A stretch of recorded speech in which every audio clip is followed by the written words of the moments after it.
Thank you very much. And I hope people on the platform will also listen to me. This message is actually coming from me alone. And I want to address the president. And I'll start by calling him his name. President Hakainde Hichilema, the Republican president. Did God give you a human heart? Mr. President, allow me to remind you, or perhaps inform you, one of the truths that many who bow before you and sing songs of praise may never dare to speak. Not because they do not know it, but because they fear punishment.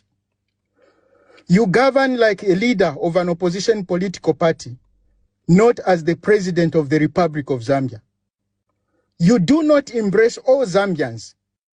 Your priority is not national unity or visionary leadership, but the elimination of your opponents. You have turned the presidency into battlefield, not a platform for healing or progress. When you were being created, did God give you a human heart? That's my question to you, Mr. President. Or he gave you something else? Because the way you treat your fellow Zambians, your fellow citizens, your political opponents, and even your predecessors suggest a heart hardened beyond recognition. When you were in opposition, Mr. President Hakainde Hichilema, you insulted, you provoked, you ridiculed every sitting president that passed before you. Yet no one persecuted you, sir. No one froze your account. No one abducted you nor your people. No one tampered with your political party. No one dared to destroy your own political party or take the papers that you had taken to the Registrar of Society. You were arrested only for the crimes that you committed. And even then, the law handed with restraint, which is practically impossible under your leadership, Mr. Hakainde Hichilema. When you arrest people, there's no law to protect them. But yet, when you were arrested the time you were in opposition, the law handed you with restraint. Today, you sit in power, and your cruelty knows no bounds. You have turned governance into vengeance. You have weaponized the state against those who simply disagree with you. This is why today we have people like Sancho coming on the platform to tell us that we can't speak in Bemba, we have to speak in Tonga, because they feel they are more special than us. This is your problem, Mr. President. You have created this. Those that simply disagree with you, they are not your people. You can do whatever you want. MPs have been abducted, beaten, bruised, even in your presence. The last time, Mr. President, you were addressing the parliament, do you know that Eileen Mambirima area member of parliament, a young female MP, was beaten? You got that information, yet you did nothing about it. You ignored like nothing happened. And it's okay with you. JJ Banda was abducted, bruised, dumped like a criminal. Munia Zulu, as if he's not a youthful MP. You mistreated him. You grabbed his seat. You took him to prison, and today he's always been tortured. Do you have a human heart? Do you really feel the pain? Do you have the heart for Zambians? Tayari he has run away. He's run away from the country. Despite that, today he's talking good about you. He is just buying his freedom. He's not speaking all those things because you are doing the right thing. No, he wants to buy the freedom. He has tried his best to get back to his country. Unfortunately, he can't because you do not seem to have a human heart, Mr. President. I'm not scared. I'm addressing you today.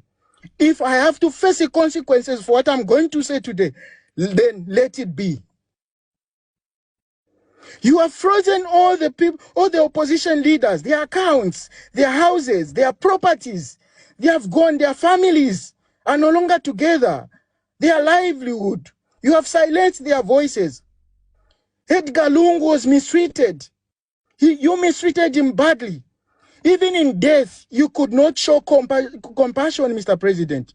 The treatment of the former Republican President Edgar Lungu and his family before and after his death or his passing was nothing short of disgrace, Mr. President. You denied him peace. You denied him dignity. You denied him respect. You mocked his legacy and tormented his loved ones. And this is the democracy you promised? This is why today we can have Sancho coming here and telling us that all those who don't see the good things that Hakainde is doing are blind. This is because you have decided deliberately to ruin his legacy just because he died. You have dismantled every pillar of our governance. Civil society are gagged. Churches cannot speak. They are afraid to speak, Mr. President. Chiefs, one symbol of wisdom and dignity and unity, are now paraded like school children, forced to, oh my God, forced to perform loyalty under your threat, Mr. President. Paramount chiefs and traditional leaders are no longer free to speak to the truth, to the power. They are threatened, monitored, and humiliated. NGOs are silenced. Pressure groups are hunted. Zambians are living in fear, Mr. President. You have weaponized the three arms of government: the executive, the judiciary, the legislature, not as an instrument of service, but as a triangular weapon of punishment to your people. Instead of checks and balances, we now face coordinated attack. Oh my God. No decency. The courts are no longer protecting the innocent. Parliament no longer represents the Zambian people. And your executive power no longer governs, but it punishes us. You have divided us along tribe lines. That's why Sancho can say whatever he wants to say today. Your strategy have brought nothing but suffering. Your leadership has become a source of national trauma, Mr. President. So I ask you again, did God give you a human heart? What do you truly desire, Mr. President? What must happen for your heart to be satisfied? Tell us. We need to know. It seems there's something that you want to happen for you to be satisfied and govern the country in the right direction. Can you tell us, please? If truly your intentions were to save the country, then why have you become its greatest source of pain, Mr. President? I believe you will receive this message and you'll be able to respond to me as Paul. And I'm speaking it because a lot of people today are silenced. Many are in prison, wrongly imprisoned. And if we cannot stand and speak for them, should I wait for my time to come to be arrested and then wait for others to speak for me? Mr. President, we demand your answers. Did God give you a human heart? And if he did so, why are you acting like this? Why are you tormenting your own people? Why are you dividing us? And why are you playing a blind eye to what is happening in this country? I submit. Wow.